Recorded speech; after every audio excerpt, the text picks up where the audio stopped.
ज्येष्ठ पत्रकार माजी संपादक राहिलेले माजी खासदार राहिलेले कुमार केतकर आणि अनिल बोंडे सुद्धा आहेत आपल्यासोबत, जे भाजपची भूमिका विशद करतील, आणि बाळकृष्ण म्हणून सुद्धा ते सुद्धा आहेत जे ज्येष्ठ पत्रकार राहिलेले आहेत। मी पहिल्यांदा सगळ्यांचं स्वागत करतो आणि केतकरांकडे आपण जाऊयात।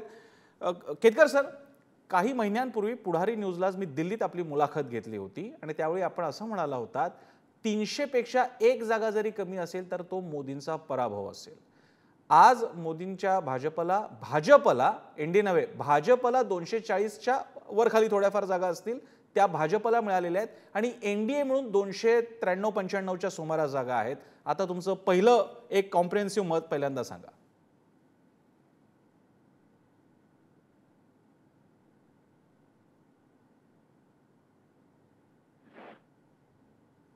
एनडीएच्या मार्फत भाजप सरकार स्थापन करेल आणि मोदी पुन्हा पंतप्रधान होतील याच्याबद्दल मला अजिबात संशय नव्हता। बरं, किंबहुना मी असं म्हटलं होतं की मोदींना 210 जागा जरी मिळाल्या तरी सुद्धा मोदीच पंतप्रधान होतील आणि त्याचा पुरावा असा दिला होता की वाजपेयींना फक्त 182 जागा मिळाल्या 98 आणि 99 साली, तरी ते पंतप्रधान झाले।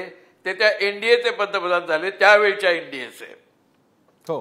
मग जर मोदींना कमी जागा मिळाल्या तरी ते पंतप्रधान होऊ शकतील यात काही मी वेगळं सांगत नव्हतो, परंतु त्यांना कमी जागा मिळाल्या तर तो त्यांचा व्यक्तिगत पराभव असेल हे मात्र मी का म्हटलं होतं, कारण आपण जर मोदींची भाषणं ऐकली असतील तर ते सरळ सरळ म्हणतात की मैं अकेला लढ रहा हूं।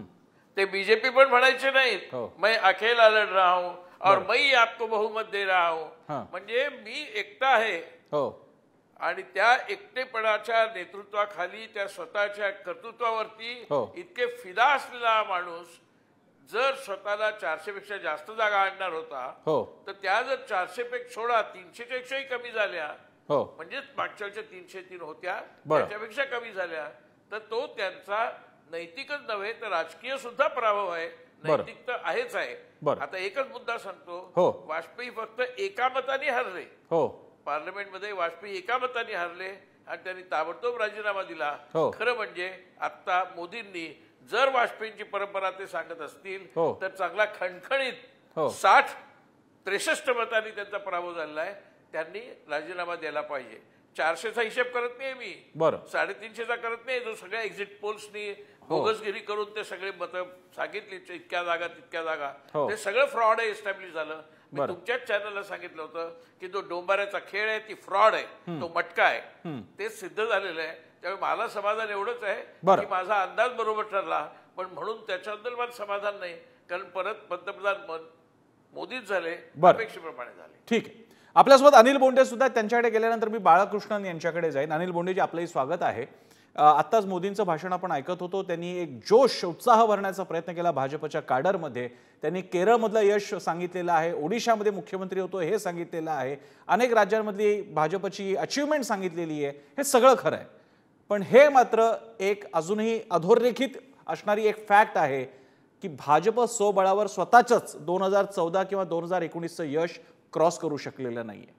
ही फॅक्ट आहे अधोरेखित करण्याजोगी की एनडीए स्वतःच 2014 आणि 19चं यश क्रॉस करू शकलेली नाहीये। आणि तिसरी अधोरेखित गोष्ट म्हणजे काँग्रेस 99 जागांवर अडकलेली आहे खरी, पण ऑलमोस्ट 100 जागा ज्या काँग्रेसच्या जागा या एका छोट्याशा टेम्पो ट्रॅक्समध्ये भरून संसदेत आणता येतील असे विनोद केले जायचे 2014ला, ती आता 100च्या बेसिसवर आणि इंडिया आघाडी 200, 250, 230 पर्यंत गेलेली आहे। या फिनॉमिनाकडे आपण कसं पाहता? एक गोष्ट लक्षात ठेवा की काँग्रेस जी आता एवढे उड्या मारताय, तर काँग्रेस आणि त्यांचे इंडी गठबंधन हे भारतीय जनता पक्षाच्या जागेपेक्षा कमी आहे, आलेल्या जागांपेक्षा कमी आहे। म्हणजे आजही 234, 239 वर आहे। भारतीय जनता पक्षाच्या स्वतःच्या जागा 243 आहे। आणि एनडीए जर पाहिलं तर एनडीए स्वतःच्या बळावर सरकार बनवत आहे आणि एनडीए हा घटक पक्ष म्हणजे नितीशजी कुमार असो किंवा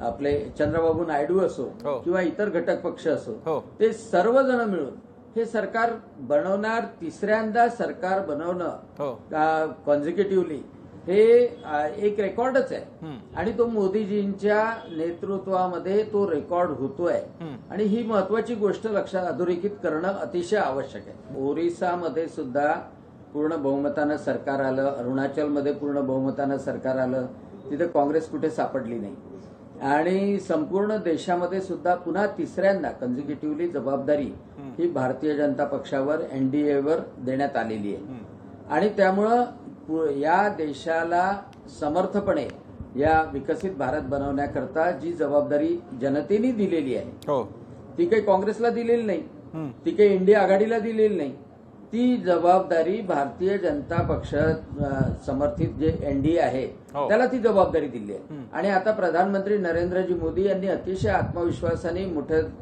सर्वांना सर्व देशवासियांना आश्वासित केलं की ही जबाबदारी अतिशय चांगल्या तऱ्हेनं पार पाडल्या जाईल. देशाचा नागरिक जर 10 तास काम करत असेल तर प्रधानमंत्री 18 तास काम करेल.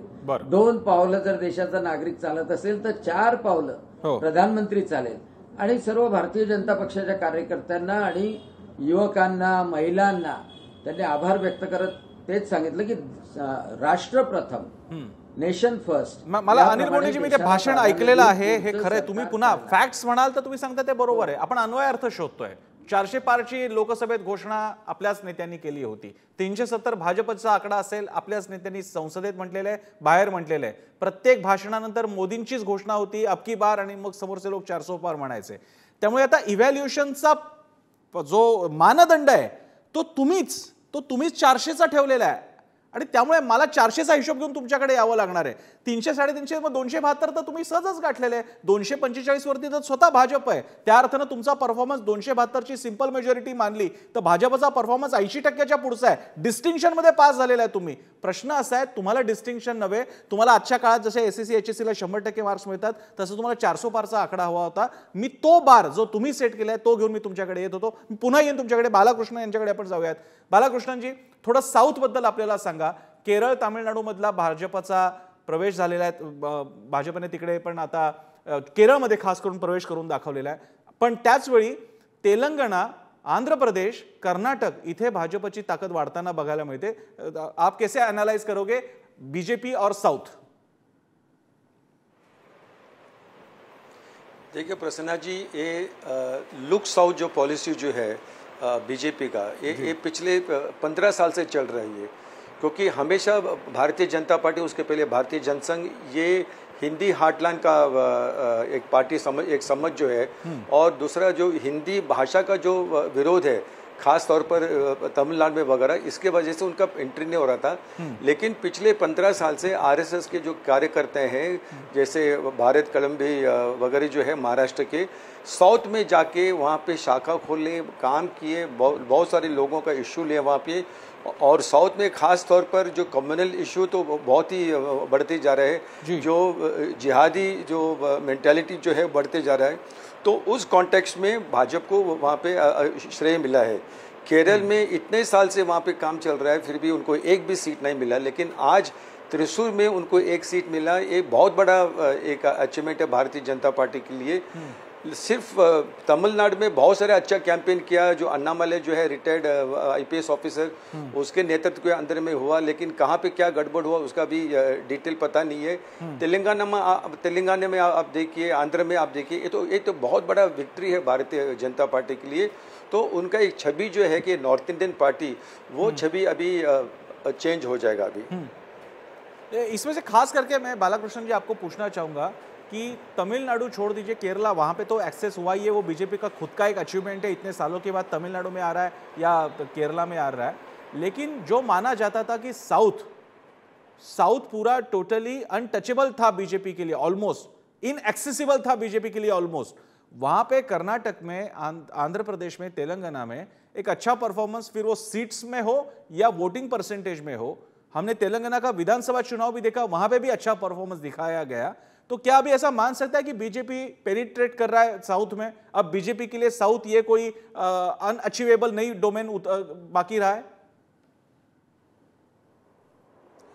नहीं, बिल्कुल नहीं, बिल्कुल नहीं. आप देखिए इसका जो कारण जो है, क्योंकि आप देखिए 1977 में और इमरजेंसी के बाद जो चुनाव हुआ, तभी पूरे के पूरे हिंदुस्तान जो है नॉर्थ में पूरा जनता पार्टी को सपोर्ट किया, लेकिन सिर्फ साउथ ने कांग्रेस को सपोर्ट किया।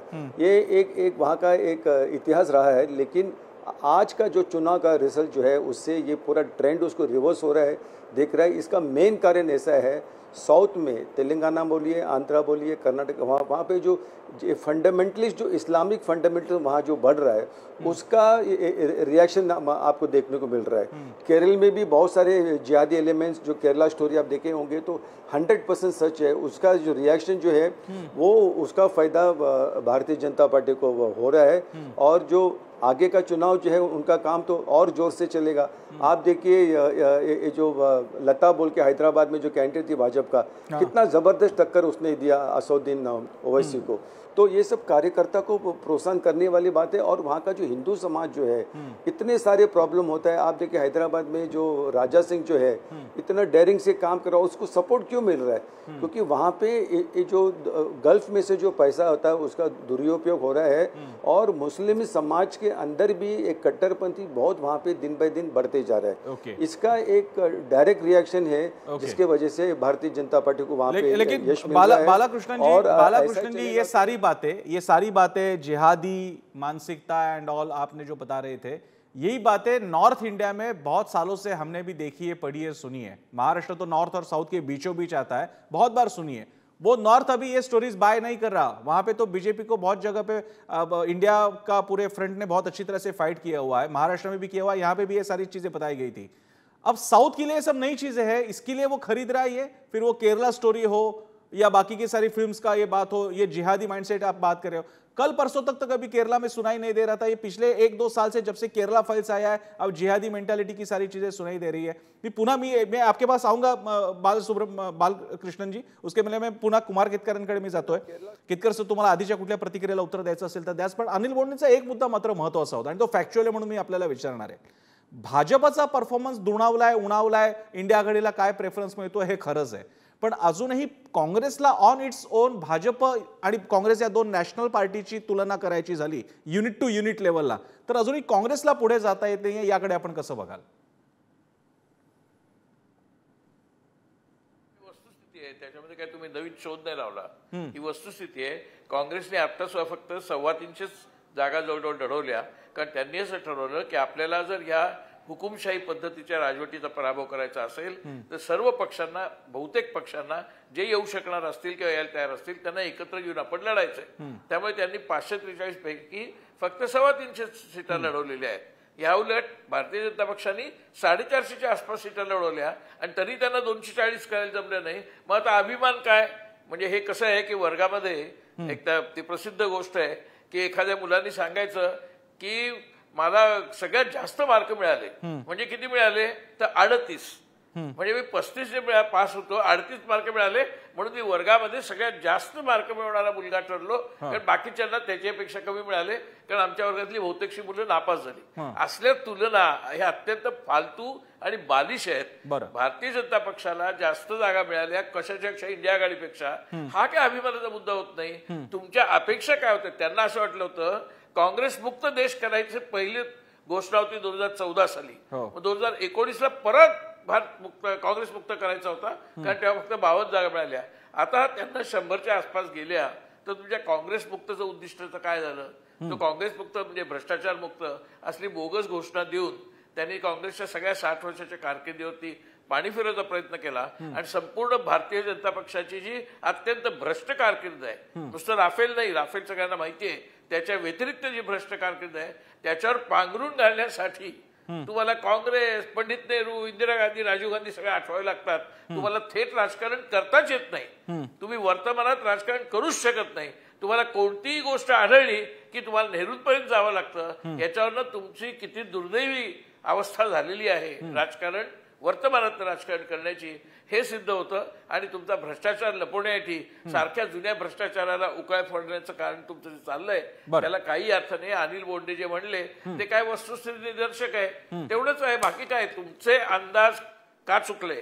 काँग्रेस मुक्तचं उद्दिष्ट का पूर्ण झालं नाही हे सांगा। आणि तुम्ही राहुलला पप्पू करून खतम करायचंय सगळं व्रत स्वीकारलेलं होतं। प्रत्यक्षात राहुल गांधींच्या यात्रेमुळेच काँग्रेसला एवढी आता उभारी मिळालेली आहे आणि जवळजवळ 100 सीटा आलेल्या आहेत. आता ते राहुल बद्दल बोलत नाहीयेत, कारण त्यांना कळलंय की राहुलने आपल्याला फटकून चांगलाच मार दिलेला आहे आणि तो चांगला मार म्हणजे मर्यादित स्वरूपात 100च्या आसपास ते गेलेत. कारण तुम्ही म्हणत होतात अमित शहाचं भाषण आहे अगदी अलीकडचं, काँग्रेस को 50 सीट भी नहीं मिलेगी असं त्यांचं म्हणणं होतं. म्हणजे 52 होते तर तेवढ्याही मिळणार नाही आणि प्रत्यक्षात त्यांना 100च्या आसपास मिळाल्या. आणि काँग्रेसच्या पुढाकारात जी आघाडी बांधली गेली त्या आघाडीच्या सीटा या जवळजवळ भाजप एवढ्या सीटा झाल्या. ही याच्यापेक्षा अचिव्हमेंट काय पाहिजे. बरं, मी अनिल बोंडेंकडे पुन्हा एकदा जाईन. बोंडेजी, तुम्ही केतकरांच्या मुद्द्यांना तर उत्तर द्यालच, पण त्याच्या जोडीला एक मुद्दा मी पुन्हा मगाचाच मुद्दा जरा परत आणायचा झाला तर थोडासा महाराष्ट्राला आपण स्पर्श करूया. महाराष्ट्रामध्ये आपला आकडा आपण ठेवला होता, आता 400 तरी ठीक आहे, कदाचित कार्यकर्त्यांना उत्साह भरण्यासाठी तुम्ही घोषणा दिली असेल, समजून घेता येईल. महाराष्ट्रामध्ये आपला स्पेसिफिक आकडा होता 40च्या पुढचा, भाजप स्वबळावरती 20च्या पुढे, महायुती 40च्या पुढे असा होता. आता मात्र 20च्या आसपास अख्खी महायुती सगळीकडे सामावलेली आहे. इतका मोठा विरोध महाराष्ट्रामध्ये आहे हे लक्षात नाही येऊ शकलं.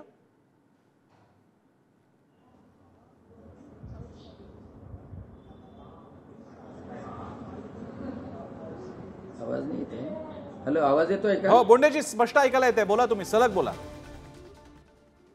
मला ऐकायला येते.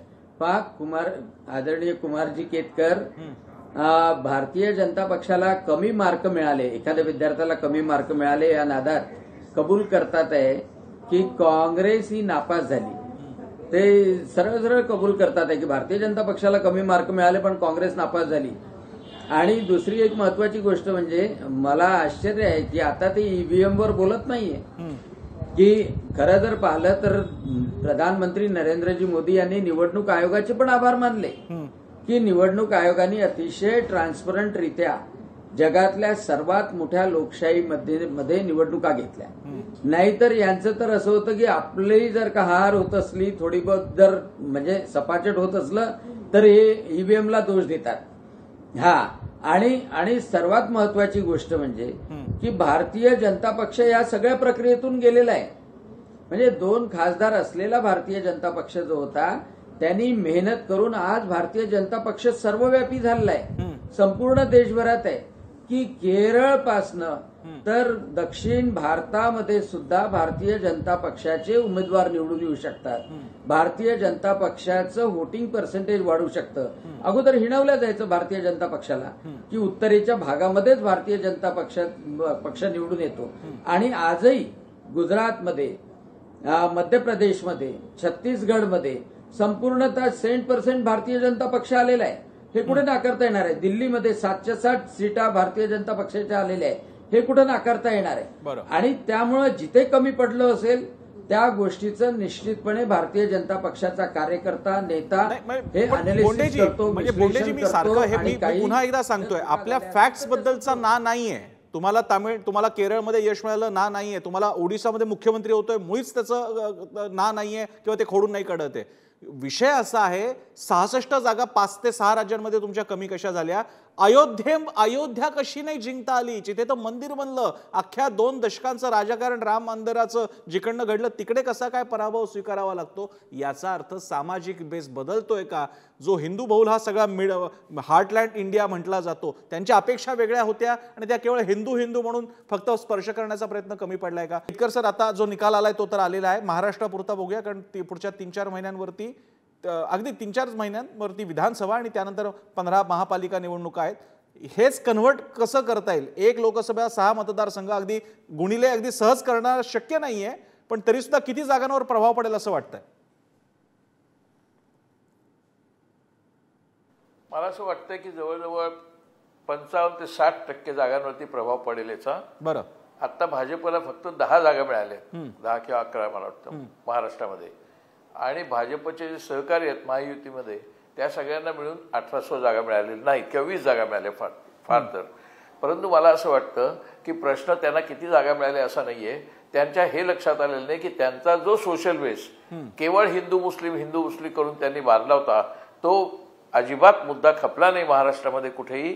मुख्य प्रश्न जे होते, जे दुष्काळाचे होते, कांद्याच्या भावाचे होते, सोयाबीनच्या भावाचे होते आणि एकूणच शेतकऱ्यांचं उत्पन्न दुप्पट करणार सांगता सांगता शेतकऱ्यांना देशोधडीला लावलं गेलं. ह्या सगळ्या प्रश्नांमुळे जो असंतोष होता त्या असंतोषाचं भान आणि त्या असंतोषाची साधी संवेदना सुद्धा भारतीय जनता पक्षापर्यंत पोहोचली नाही. ती लगेच पुढच्या 3 महिन्यात विधानसभेच्या निवडणुकांपर्यंत पोहोचेल असं मला वाटत नाही. आणि त्याच्यामुळे मला असं वाटतंय की पुढच्या या विधानसभेच्या निवडणुकीमध्ये त्यांचा पुन्हा असा दारुण पराभव होईल जो आत्ताच्या लोकसभा निवडणुकीत झाला. आणि त्याच्यानंतर काँग्रेस वाढेल की नाही हा मुद्दा नाहीये. ज्या प्रकारची राजनीती, ज्या प्रकारची प्रवृत्ती गेले 10 वर्ष जोपासली गेली, प्रथम केंद्रात किंवा इतर राज्यात आणि नंतर महाराष्ट्रात सुद्धा त्याचा पराभव व्हायला लागलाय. त्याचाच एक उत्तम पुरावा म्हणजे उत्तर प्रदेशामध्ये समाजवादी पक्षाला भारतीय जनतापेक्षा जास्त जागा मिळाल्या आहेत आणि काँग्रेस आणि समाजवादी पक्षाच्या आघाडीला तर खूपच जास्त मिळाल्या आहेत. त्यांना 2014 मध्ये 72, 2019 मध्ये 62 आणि आता त्यांना 35च्या आसपास जागा मिळाल्या, 34च्या आसपास. त्याचाही त्यांनी विचार करायला पाहिजे की आपलं हिंदुत्वाचं राजकारण आता चालत नाही, ते नाणं चालत नाही. एक अगदी एका वाक्यातली छोटीशी कमेंट घेतो. मला आता टॅली बघताना ते लक्षात आलं, बऱ्याच काळानंतर महाराष्ट्रामध्ये डबल डिजिट काँग्रेसचा परफॉर्मन्स भाजपच्या तुलनेत लोकसभेमध्ये चांगला बघायला मिळतोय. त्याबद्दल एक तुमची कमेंट. काँग्रेस पुन्हा कमबॅक करते महाराष्ट्रातला एक मोठा महत्वाचा पक्ष म्हणून. काँग्रेसने कमबॅक करायचा प्रश्नच होता. काँग्रेस होतीच, जागा हरली होती, ठीक आहे, परत जागा मिळाल्या, त्याच्यामुळे अधिक जागा मिळतील. मला वाटतं Congress was always there. It was not a question of coming back. बरं, धन्यवाद केतकर सर, आपण सविस्तर वेळ दिला आणि प्रतिक्रिया दिली यासाठी. मी अनिल बोंडेंकडे आता जाणार आहे. भाजपने स्वतंत्र लढावं अनिल बोंडेजी महायुतीच्या पेक्षा? नाही, लोकसभा आणि विधानसभा फरक आहे आणि भारतीय जनता पक्ष आणि त्याच्यासोबत असलेले घटक पक्ष हे सर्वजण महाराष्ट्राच्या भल्यासाठी, महाराष्ट्रातल्या जनतेच्या कल्याणासाठी चांगलं राज्य करतात आहे. म्हणजे मुख्यमंत्री एकनाथ शिंदे, उपमुख्यमंत्री देवेंद्र फडणवीस आणि अजितदादा पवार. आणि आता महाराष्ट्रामध्ये कमी जास्त थोडं असलं तरी त्यावरचं अनालिसिस करून, विश्लेषण करून निश्चितपणे अजून मोठ्या आत्मविश्वासाने विधानसभेला आम्ही समोर जाऊ आणि विधानसभेमध्ये पूर्णतः भारतीय जनता पक्ष आणि त्यांच्या सहयोगी पक्षाचं पुनश्च सरकार येईल हे निश्चितपणे सांगू शकतो. मी बालकृष्णन यांना एक शेवटचा प्रश्न विचार. बालकृष्णन जी, आपके पास आ रहा हूं. साउथ, दक्षिण भारत जिसे कहा जाता है, क्या आगे ऐसा दिखाई देगा कि जो जगह उत्तर भारत में कम हो रही थी, जो माना जाता था हार्टलैंड है, ये नया नॉर्थ बेल्ट होने जा रहा है आगे जाके? नॉर्थ में जो सक्सेस मिल रहा था बीजेपी को पिछले 10, 20, 30 सालों से, क्या अभी वहां पे नॉर्थ में कम होगा बीजेपी और साउथ में बढ़ते हुए दिखेगा हमें? South is the new cow belt? देखिए, नहीं प्रसन्न जी, ये समझना गलत. आप देखिए, अभी का जो चुनाव जो है 2024 का, उसमें भारतीय जनता पार्टी और कांग्रेस के सामने डायरेक्ट टक्कर 284 सीट्स में हुआ था. 284 सीट में से 180 सीट में भारतीय जनता पार्टी का विक्ट्री हुआ. तो एक डिसाइसिव विक्ट्री है. अगर कांग्रेस के साथ में टक्कर हो उसके बारे में बात कर रहे तो. और ये जो अभी जो साउथ में भाजपा को जो यश मिला है, 100% वो पूरा संघ परिवार साथ में उसको कंसोलिडेट करेंगे और साउथ में जितना पेनिट्रेट कर सकते हैं वो 100% करेंगे. माहौल बहुत ही फेवरेबल है भारतीय जनता पार्टी के लिए. लेकिन इसका मतलब नहीं कि नॉर्थ कांग्रेस के पास जाएगा और साउथ भाजपा के पास रहेगा. ठीक है, बहुत बहुत धन्यवाद बालकृष्ण जी आपके इस सविस्तर विश्लेषण के लिए. बहुत बहुत धन्यवाद. आपण इथे या चर्चेमध्ये इथेच थांबणार आहोत. मात्र बातम्यांचा ओघ असा सुरू राहील. पाहत रहा पुढारी न्यूज.